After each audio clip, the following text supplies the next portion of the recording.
नमस्कार मित्रों, मैं ब्रजेश आचार्य अपने YouTube चैनल हिंदी दिग्दर्शन पर आपका हार्दिक स्वागत करती हूँ, अभिनंदन करती हूँ।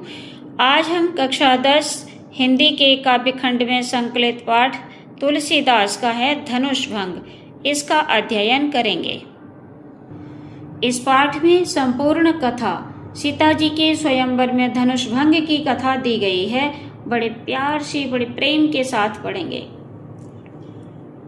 उदित उदयगिरि मंच पर रघुबर बाल पतंग, बिकसी संत सरोज सब हर्षे लोचन भृंग। उदित उदयगिरि मंच पर, मंच रूपी उदयाचल पर श्री रामचंद्र रूपी बाल सूर्य उदय हुए हैं।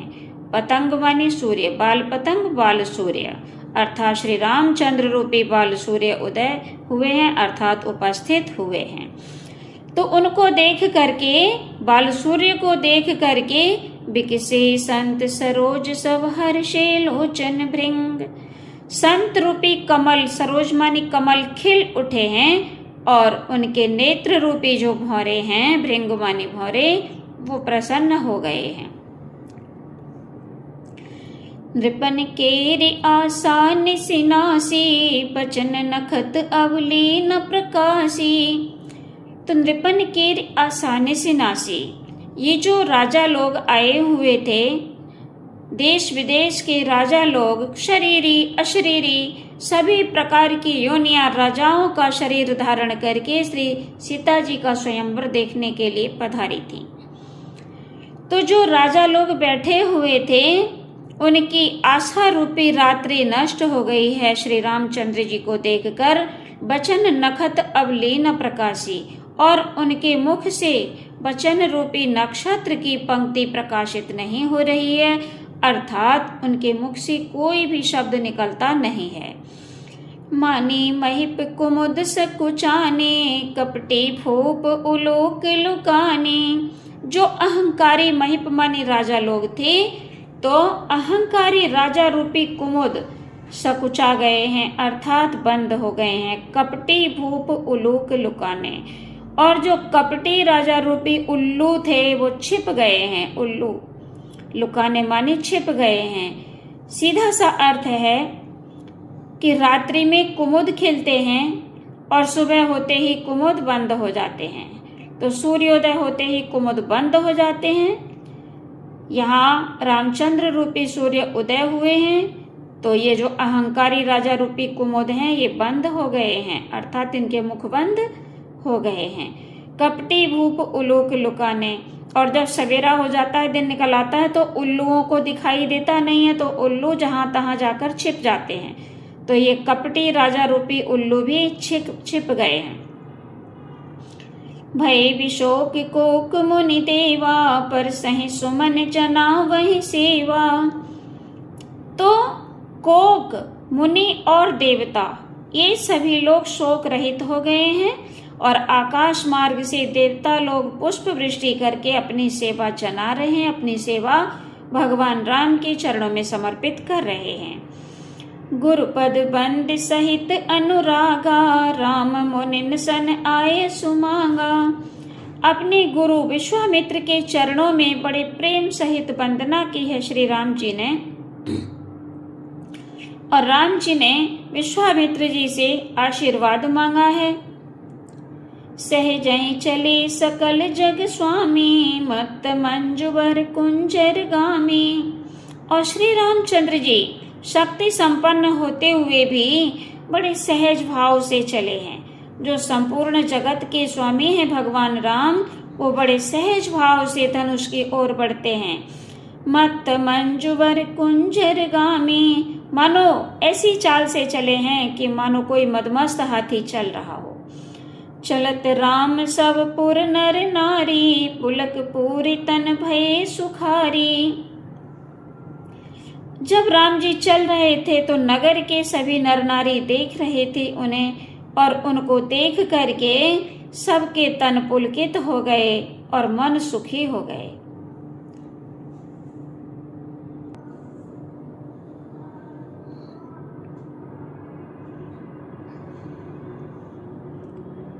राम सहजहि चले सकल जम जग स्वामी, मत्त मंजुवर कुंजर गामी। भगवान श्री रामचंद्र जी जो संपूर्ण जगत के स्वामी हैं, वो बड़े सरल स्वभाव से चले हैं धनुष की ओर, और इस प्रकार चले हैं जैसे कोई मदमस्त हाथी चल रहा हो। चलत राम सब पुर नर नारी, पुलक पूरे तन भई सुखारी। जब राम जी धनुष की ओर बढ़ रहे हैं तो जनकपुर के नर नारी उनके सबके शरीर पुलकित हो गए हैं और मन सुखी हो गए हैं। बंद पितर सुर सुकृत संहारी, जो कुछ पुण्य प्रभाव हमारे। तो अपने पितरों को मना रहे हैं, जनकपुर के नर नारी अपने पितरों और देवताओं को मना रहे हैं, अपने पुण्यों को, सुकृत माने पुण्यों को भी याद कर रहे हैं और कह रहे हैं यदि हमारे कुछ पुण्य हों तो ये शिव धनुष मृणाल की नाई, तोरे राम गणेश गुसाई। ये कमल नाल के समान कोमल हो जावे, हल्का हो जावे, जिससे भगवान राम इसे सरलता से तोड़ सकें। गणेश जी से ऐसी वंदना कर रहे हैं। राम ही प्रेम समेत लखी सखिन समीप बुलाए, सीता मात स्नेह वस बचन कहे बिल खाए। राम ही प्रेम समेत लखे, भगवान राम को बड़े प्रेम से देख रहे हैं माता सुनैना, और अपनी सखियों को अपने पास में बुला लिया है और कहती हैं सीता जी की माता सुनैना जी बड़े स्नेह के बस होकर के रोते हुए ये ऐसा कह रही हैं कि सब सखी सब कौतुक देख निहारी, जेऊ कहावत ही तू हमारी। हे सखी, जो हमारे हितैषी कहलाते हैं वो सब तमाशा देखने वाले निकले, राजा को कोई समझाता नहीं है।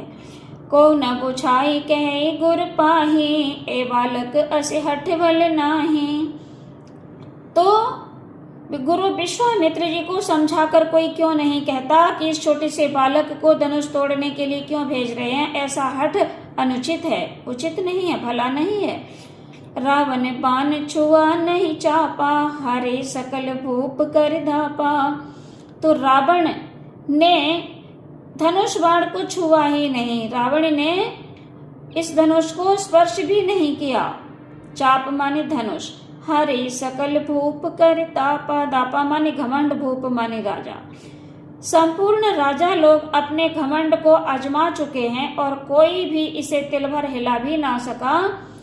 तो सो धन राज कुंवर कर देहि, पाल मराल की मंदर लेहि। ऐसे इस विकराल धनुष के पास इस राजकुमार को भेज दिया है। बाल मराल की मंदिर ले, कहीं बाल हंस मंदराचल को उठा सकता है। भूप सयानप सकल सिराने, सखी विधि गति कछु जाते न जाने। हे सखी, तो रानी सुनैना जी कहती हैं कि भूप सयानप सकल सिराने, राजा जनक जी का जितना सयानापन था अर्थात बुद्धिमत्ता थी वो सभी सिरानी मानी ठंडी हो गई है, नष्ट हो गई है। सखी विधि गति कछु जाते न जाने। है सखी, विधाता की गति को कोई नहीं जान सकता।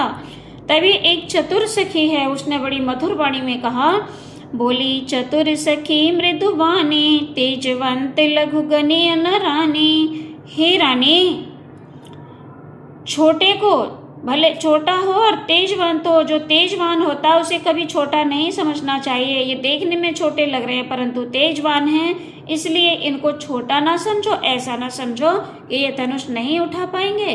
बड़ी मधुर वाणी में एक सखी सुनैना जी को समझाती है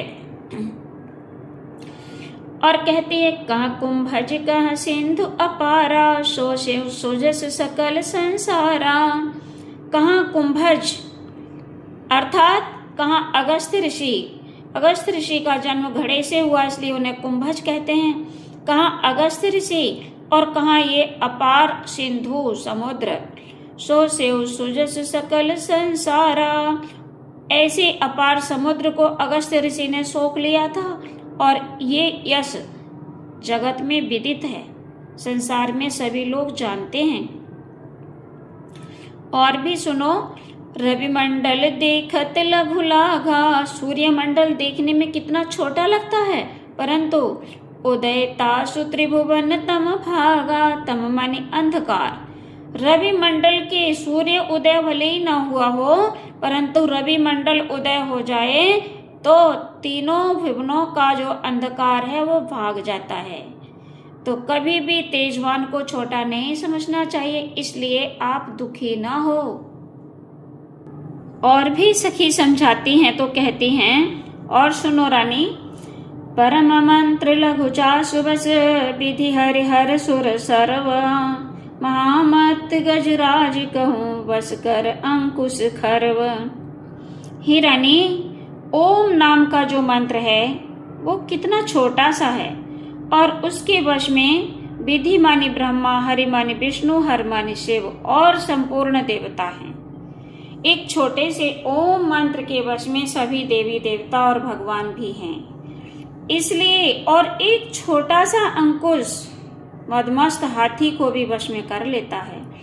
इसलिए तेजवान को कभी छोटा ना समझो। काम कुसुम धन सायक लीने, सकल भुवन अपने वश कीने। कामदेव ने पुष्प के धनुषबाण लेकर के संपूर्ण भुवन को अपने वश में कर लिया है। तो हे देवी,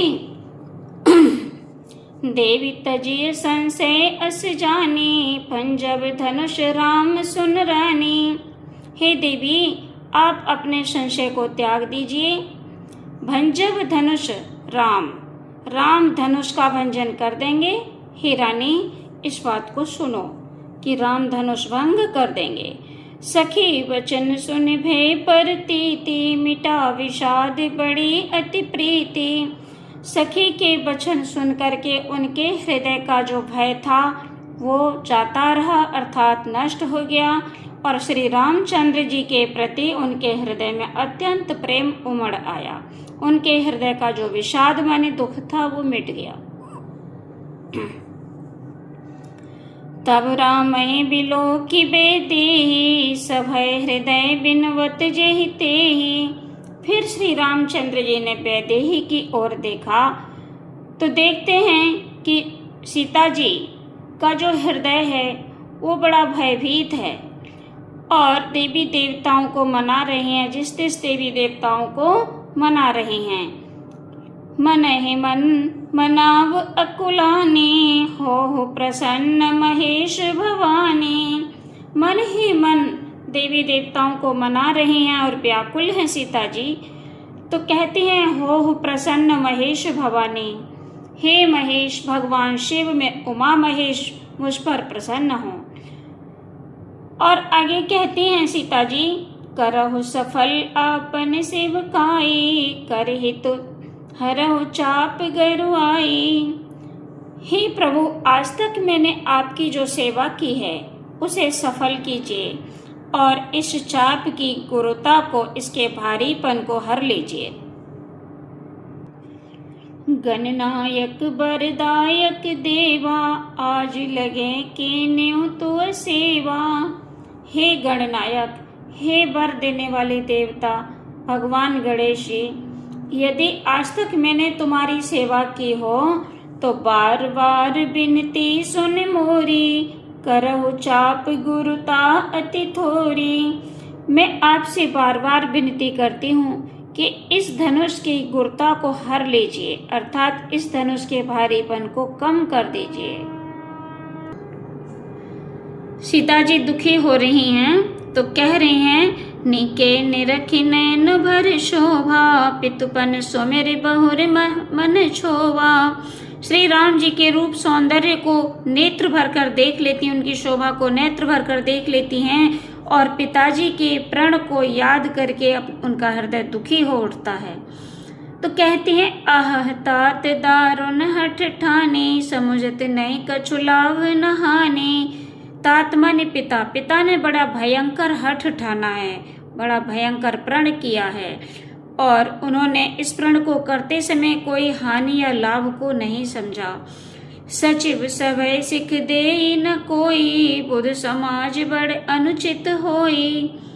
और मंत्री आदि जो भी हैं वो भय के कारण पिताजी को समझा नहीं सकते और विद्वानों के समाज में ये बड़ा अनुचित कार्य हो रहा है। कहाँ धन कुल सही चाहे कठोरा, कहाँ श्यामल मृदुगात किशोरा।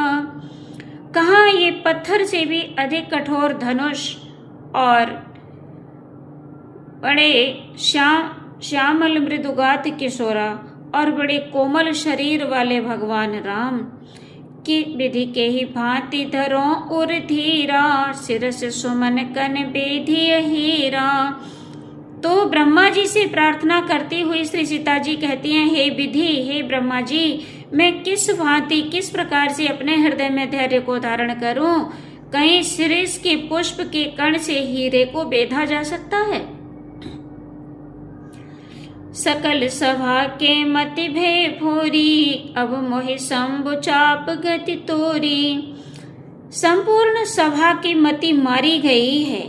हे शंभु चाप, मैं तेरी गति को जानती हूँ, तो अपनी गति से क्या करेगा?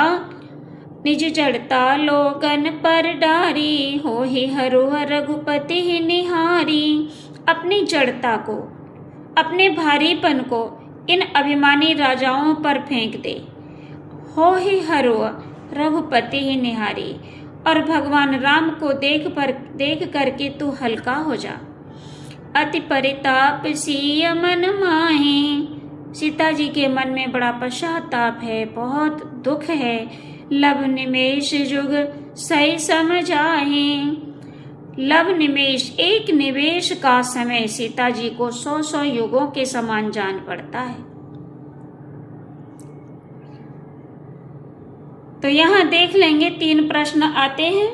प्रस्तुत पद्यांश की ससंदर्भ हिंदी में व्याख्या कीजिए तथा काव्य सौंदर्य भी स्पष्ट कीजिए। सीता जी का मन क्यों दुखी हो जाता है? तो सीता जी का मन इस धनुष को देखकर और पिता के हठ को, पिता के प्रण को और भारी धनुष को देखकर दुखी हो जाता है। सीता जी ब्रह्मा जी से क्या कहती हैं? सीता जी ब्रह्मा जी से कहती हैं कि मैं किस प्रकार हृदय में धैर्य धारण करूं? क्या कहीं शिरीष के पुष्प के कण से हीरे को बेधा जा सकता है? प्रस्तुत काव्य पंक्तियों में ईश्वर से क्या प्रार्थना की गई है? ईश्वर से प्रार्थना की गई है कि इस शंभु चाप के भारीपन को दूर कर दीजिए।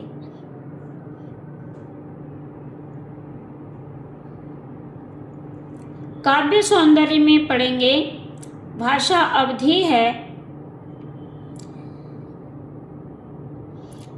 प्रश्न नंबर 1 में काव्य सौंदर्य भी स्पष्ट करने को मांगा है, तो इसकी भाषा अवधि होगी शैली प्रबंध काव्य, रस श्रृंगार और भक्ति है।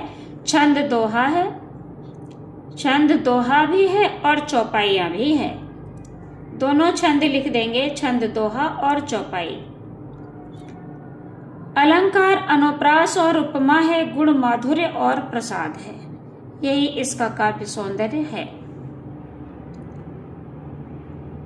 तो इस वीडियो में इतने ही पद्यांश पढ़ाए जाएंगे और इसी पाठ के भाग 2 में आगे के जो रह गए हैं वो आपको मिलेंगे।